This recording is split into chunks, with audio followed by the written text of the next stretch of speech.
Dear learners, welcome back to my channel. कैसे हो आप सभी लोग? जैसा कि तुम लोग जानते हो सभी कि हम लोग बेसिक टर्म्स ऑफ अकाउंटिंग को कर रहे हैं। तो हमने जो लास्ट 2 वीडियोस आपने देखे होंगे तो उनमें हमने इन कुछ टर्म्स को क्लियर किया है। तो ये जो नेक्स्ट वीडियो, जो आज की वीडियो है, ये सिर्फ इसी के ऊपर बेस्ड है कि हम बेसिक अकाउंटिंग टर्म्स को कंप्लीट कर लें। तो इस वीडियो के अंदर ये सारा कुछ कंप्लीट हो जाएगा।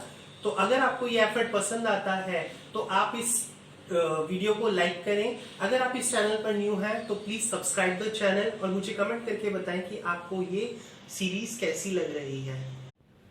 आज जो हम सबसे पहले करने वाले हैं वो है परचेजेस। परचेजेस क्या होता है? आप लोग सुनते हो कॉमर्स में ये टर्म बार बार आएगी आपकी, जब आप न्यूमेरिकल सॉल्व करोगे या आगे जब आप भी कोई भी अकाउंटिंग इक्वेशन को पढ़ोगे, अकाउंट्स में जो भी करोगे तो उसमें परचेजेस आता है। परचेजेस का मतलब होता है, अगर हम एक सिंपल टर्म में बात करें तो वो होता है बाइंग, यानी कुछ बाय करना, खरीदना। अब इसके अंदर हम क्या करते हैं, बाइंग क्या करते हैं, तो हम लोग टर्म यूज करते हैं बाइंग फॉर रीसेल। इसका पर्पस क्या होता है परचेज करने का? For the purpose of resale, of producing the finished goods. तो ये जो हमारी परचेजेस होती है, बेसिकली 2 तरह की परचेजेस होती है। एक होती है हमारी कैश और दूसरी होती है क्रेडिट। नाम से ही पता लग रहा है, कैश परचेजेस और credit purchases. Cash purchases means वो परचेजेस जो हम कैश परचेज करते हैं, यानी कुछ खरीद रहे हैं तो वो कैश में खरीद रहे हैं, और क्रेडिट परचेजेस मींस हम कुछ क्रेडिट में परचेज कर रहे हैं। तो इसके अलावा एक और टर्म आती है हमारी परचेज रिटर्न। परचेज रिटर्न का मतलब क्या होता है? परचेज रिटर्न का मतलब है कि आपने कुछ परचेज किया, वो आपको सूट नहीं करा या आपको पसंद नहीं आया, या आपको जो गुड्स रिप्रोड्यूस करनी थी उसके लिए वो मटेरियल सुटेबल नहीं है, तो वो आप उसको क्या करते हो, रिटर्न कर देते हो। या फिर कोई डैमेज कोई चीज आ गई है तो आप उसको रिटर्न कर रहे हो, तो वो हमारी होती है परचेज रिटर्न। तो इसको हम एक चीज और बोलते हैं परचेज रिटर्न को, हम इसको बोलते हैं purchase outward. Right, next term आती है हमारी सेल्स। सेल्स क्या होती है? ये टर्म यूज होती है हमारी सेल्स ऑफ गुड्स।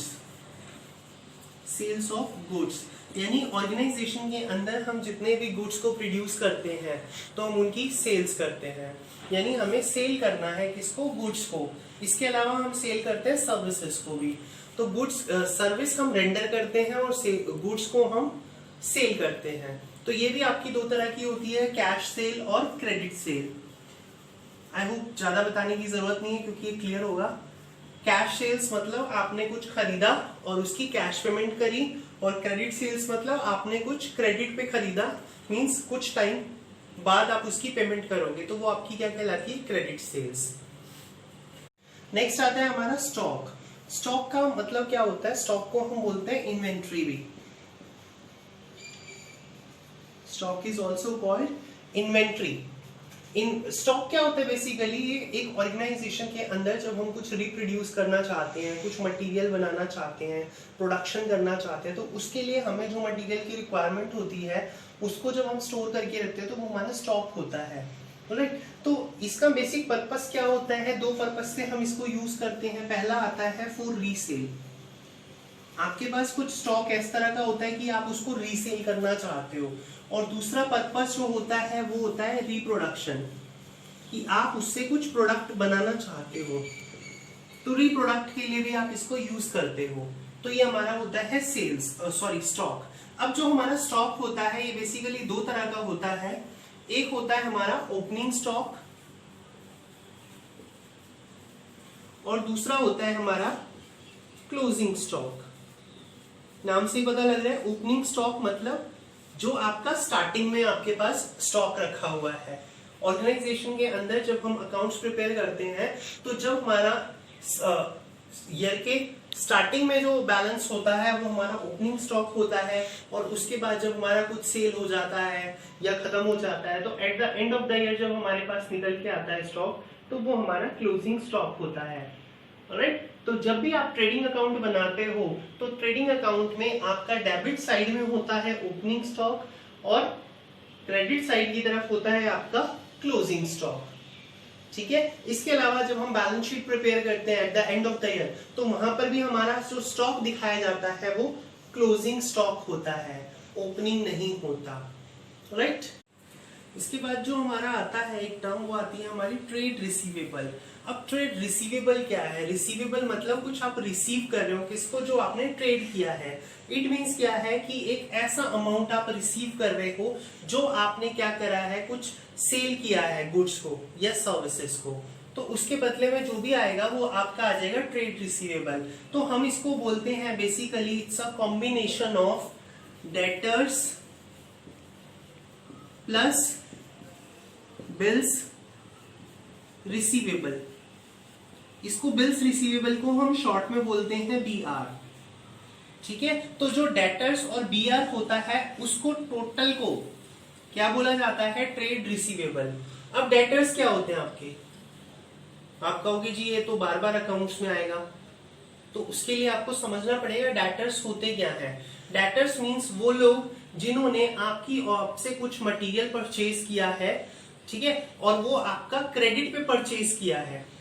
अगर वो बंदा आपका जो मटेरियल है, that person has purchase material on credit, तो वो आपका डेटर बन जाएगा, because after a period of time he has to pay the money, तो वो आपका डेटर्स है। इसी तरह से बिल्स रिसीवेबल क्या होते हैं?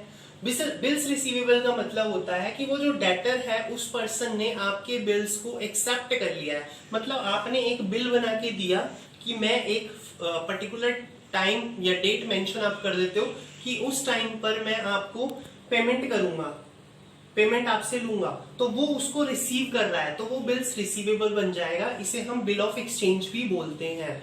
जो बिल रिसीवेबल होते हैं और बिल्स पेबल होते हैं, तो इन दोनों को ही हम बिल्स ऑफ एक्सचेंज भी बोलते हैं, ठीक है। अगर आपको ये वीडियो पसंद आया है तो प्लीज लाइक करें, और अगर आप इस चैनल पर न्यू हैं तो प्लीज सब्सक्राइब द चैनल।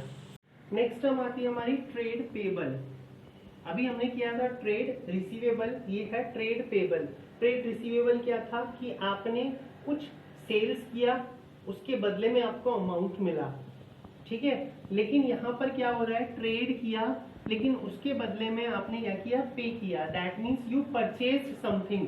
अब वो क्या परचेज किया आपने, परचेज किए हैं गुड्स और सर्विसेज। तो जहां पर परचेजेस होती हैं गुड्स और सर्विसेज की, तो वो होती है आपकी ट्रेड पेबल, ऑलराइट। तो इसके अंदर क्या होता है, बेसिकली इसको भी हम बोल सकते हैं it's a sum total of creditors plus bills payable. वो आपका क्या था, डेटर्स प्लस बिल्स रिसीवेबल, क्योंकि वो रिसीवेबल था। यहाँ पर पेबल है, बिल्स पेबल है, और ये क्रेडिटर है। अब बोलोगे जी वो डेटर्स था, यानी उसने उधार आपसे लिया था। यहाँ पर उधार आप ले रहे हो, being an organisation you are purchasing material on credit, तो आपको क्या करना पड़ेगा, you have to pay after a period of time, तो वो आपका कहलाता है क्रेडिटर। मतलब आप क्या कहलाते हो, क्रेडिटर। तो एक चीज मैं आपको बताना भूल गया, ये डेटर्स और क्रेडिटर्स जो होते हैं, डेटर्स आपके जो होते हैं बिल्स रिसीवेबल, ट्रेड रिसीवेबल के अंदर आते हैं, और साथ ही साथ at the end of the year balance sheet में आप उनको असेट साइड में शो करते हो, डेटर्स को भी और बिल्स रिसीवेबल को भी। और जो आपके क्रेडिटर्स होते हैं और बिल्स पेबल होते हैं, आप इनको लायबिलिटी साइड में शो करते हैं, ऑलराइट। नेक्स्ट टर्म है हमारी डिस्काउंट। डिस्काउंट क्या होता है, बेसिकली आप लोग मार्केट में जाते हो शॉपिंग करने के लिए, तो आप लोग देखते हो कि आपको डिस्काउंट लिखा होता है, सेल लिखा होता है ना, डिस्काउंट 30%, 40%, 50%। तो वो एक तरह का डिस्काउंट किया है, they are giving you rebate. Discount को का दूसरा टर्म हम क्या यूज करते हैं, रिबेट। तो रिबेट होती है जो सेलर देता है, rebate by the seller, that is called discount. अब जो डिस्काउंट होता है बेसिकली हमारा दो तरह का होता है, एक होता है हमारा ट्रेड डिस्काउंट और दूसरा होता है हमारा कैश डिस्काउंट, ठीक है। तो ट्रेड डिस्काउंट क्या होता है, ट्रेड डिस्काउंट मतलब जब हम ट्रेड करते हैं, यानी बाय करते हैं या सेल करते हैं, तो उस कंडीशन में हमें क्या मिलता है, डिस्काउंट मिलता है। अगर हम सेल कर रहे हैं कुछ प्रोडक्ट, तो हम से क्या कर रहे हैं, हम डिस्काउंट दे रहे हैं, और अगर हम कुछ परचेज कर रहे हैं तो हम डिस्काउंट को ले रहे हैं, ठीक है। तो ये हमारा होता है ट्रेड डिस्काउंट। अब बोलोगे जी कैश डिस्काउंट क्या है, तो कैश डिस्काउंट स्टूडेंट्स होता क्या है कि जब एक जो बायर है अगर उसने उधार मान लिया है, या आप कह सकते हो कि एक टाइम पीरियड के बाद वो बोलता है कि मैं आपको कैश पेमेंट कर देता हूँ, टाइमली पेमेंट, अगर वो रीपेमेंट करता है तो उसे हम क्या करते हैं, कैश डिस्काउंट देते हैं। ठीक है। इसके अलावा अगर वो उधार नहीं खरीद रहा, अगर वो क्रेडिट पे नहीं ले रहा और टाइमली कह रहा है कि मैं अभी परचेज करता हूँ और ऑन द स्पॉट अगर मैं करूंगा तो मैं आपसे 5% डिस्काउंट लूंगा, ऑनर बोलता है कि क्या आप ले लो, तो वो आपका क्या हो गया, कैश डिस्काउंट हो गया, ना कि क्रेडिट डिस्काउंट। ठीक है। इसके अलावा एक टर्म और आती है हमारी, वो हमारी होती है वाउचर। आपको याद होगा मैंने लास्ट टाइम भी बताया था, जो हमारी स्टार्टिंग की सबसे पहली वीडियो थी जिसके अंदर हमने बोला था कि हम क्या करते हैं, फाइनेंशियल ट्रांजैक्शंस को आइडेंटिफाई करते हैं। अब किसके थ्रू आइडेंटिफाई करते हैं, हम करते हैं वाउचर्स के थ्रू। तो वाउचर्स क्या होते हैं, बेसिकली ये हमारे होते हैं एक तरह के बिल्स। क्या होते हैं ये, आप इनको बोल सकते हो बिल्स भी होते हैं, या किसी तरह का कोई इनवॉइस होता है, या जैसे आप बोलते हो कि मैं मार्केट में गया, मैंने कुछ परचेज किया, सपोज मैंने एक वॉच परचेज करी तो मैंने उसका एक बिल लिया, तो वो मेरा बिल क्या करेगा, एविडेंस का काम करेगा एज अ वाउचर। ऑलराइट।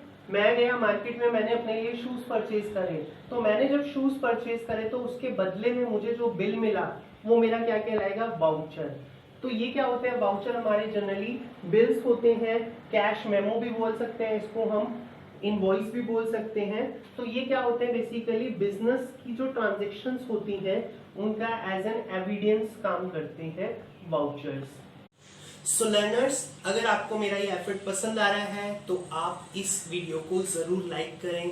अगर आप लाइक करते हैं तो उससे मुझे मोटिवेशन मिलता है ज्यादा से ज्यादा, क्योंकि आप देखिए जैसे आप लाइक करते हैं तो मुझे भी लगता है कि हाँ, मैं जो एफर्ट कर रहा हूँ आप लोगों के लिए तो वो आप लोग पसंद कर रहे हैं। इसलिए प्लीज इस वीडियो को लाइक करें, ज्यादा से ज्यादा लोगों के साथ शेयर करें, क्योंकि जितना आप ज्यादा शेयर करोगे उतना ज्यादा आपकी भी नॉलेज बढ़ेगी और आपके फ्रेंड सर्कल की भी नॉलेज बढ़ेगी, आपके बेसिक कॉन्सेप्ट्स क्लियर होंगे ज्यादा से ज्यादा। ऑलराइट। सो अगर आप इस चैनल पे न्यू हैं तो प्लीज इसको सब्सक्राइब करना ना भूलें। Thank you so much. God bless you.